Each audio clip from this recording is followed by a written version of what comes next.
knots. Knots are an intimidating part of fly fishing, and they really don't have to be. I'm going to show you the 3 knots that I think are the essential knots that you have to know when you're on the stream. These are my favorites. These are also the knots that I have found in years of talking to guides that most guides use. And guides are on the river day in and day out, or on a lake or on the ocean day in and day out. They want reliable knots. So these are the knots that most people use. Again, there are other knots. If you want to explore lots and lots of different knots, sometimes it's fun, have at it. Go nuts. But I'm going to show you the knots that I believe in and that I use on the water. One of the things I'd suggest is that pick a knot and practice it at home. Practice it at home with good light so that you can almost tie it with your eyes closed. Don't practice knots on the river when you want to go fishing. Do it at home, or do it in a nice quiet place where you can concentrate. Because you will have to develop some muscle memory in your fingers to tie these knots properly. So just like casting, a little practice is going to help. Another thing is to always test your knots before you throw your fly out there. You always want to test your knots, because even a knot that looks great can fail. And so you got to test them. The other thing to do is you want to wet your knots. You want to moisten them with saliva or water, just lick them, but you want to moisten your knots. They'll seat better, and it'll eliminate friction that can heat up the tippet material and weaken the knot. So those are the important things to remember about knots. Now I'm going to show you those 3 knots that I recommend. So for tying on a fly, the first one is the clinch knot. And the clinch knot is very, very simple. But all you do is you pass the end of the tippet or leader through the eye of the fly, and it doesn't matter which way you go, up or down, sideways, just pass it through the eye, and you form a loop in front of the fly just by keeping your fingers there in front of it. And then you just wrap the tag end. The tag end is the end that you're going to end up cutting off. So you just take this tag end and you wrap it around 5 or 6 times. And again, you'll develop muscle memory so that your fingers will do what you want them to do eventually. And then that loop that you've been holding in front of the eye should stay open, and then you can pass the end of the leader through that loop, and then you want to hold the fly and the tag end together and tighten. Now, you don't want to pull on the tag end.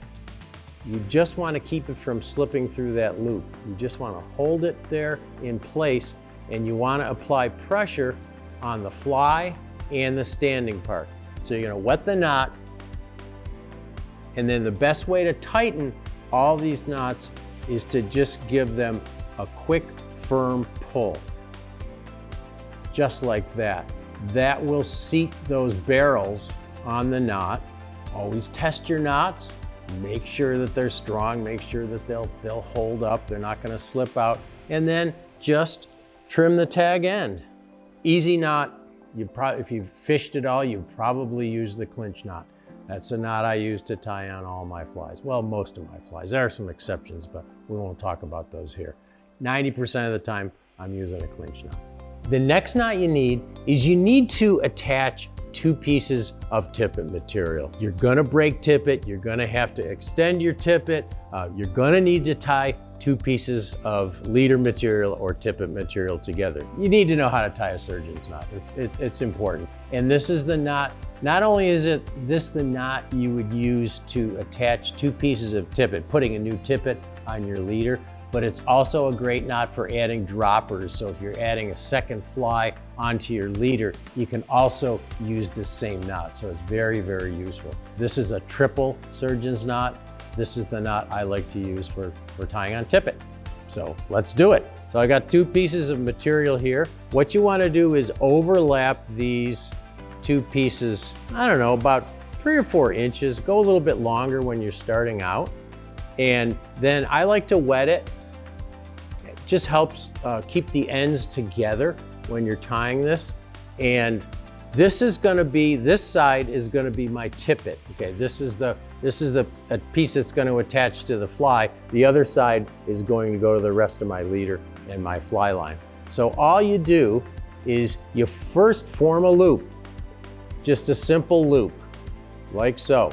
And then you take that tippet and the short strand that goes with it, and you go around the loop 3 times. So 1, you got to make sure that both ends go through. 2, 3. Now, very important, although this is an easy knot to tie, it needs to be tightened properly, as all knots. And to tighten this properly, you need to make sure that you're holding both long ends and both short ends tightly. If you lose control of one of those ends, the knot can fail. It's not going to seat properly, not going to tighten properly. So again, just like with all knots, you wet it, and then you hold all 4 ends, making sure that you've got a good grip on them, and then, as with all knots, give it a quick, firm pull to tighten, like so. And that is the triple surgeons. And then, of course, you're going to snip both of the short ends off, but that is the surgeon's knot. So there's one more knot that you might need, and that's a knot to tie a loop into a piece of leader material. You don't use it that often, but it's a good idea to know how to put a loop in the end of a leader. And so this is the perfection loop. And this is a little trickier knot, but you start and you bring the short end back around the long end, behind it, and then you take a loop around, again, you go completely around so that you have a big loop and a little loop. And then you take this tag end and you flip it over to the far side between the loops, and then you pull the short loop through the long loop. You have a perfection loop. So don't agonize over knots. They're not that hard. Pick one. Pick the one that you like. If you want to use different knots than I do, that's perfectly fine. Try them out. Try them all out. See which is easiest for you to tie. But you need to have some knot to attach a fly and some knot to attach 2 pieces of leader material. Practice them at home. Get comfortable with them, and you'll have a lot more fun and be a lot more relaxed on the water.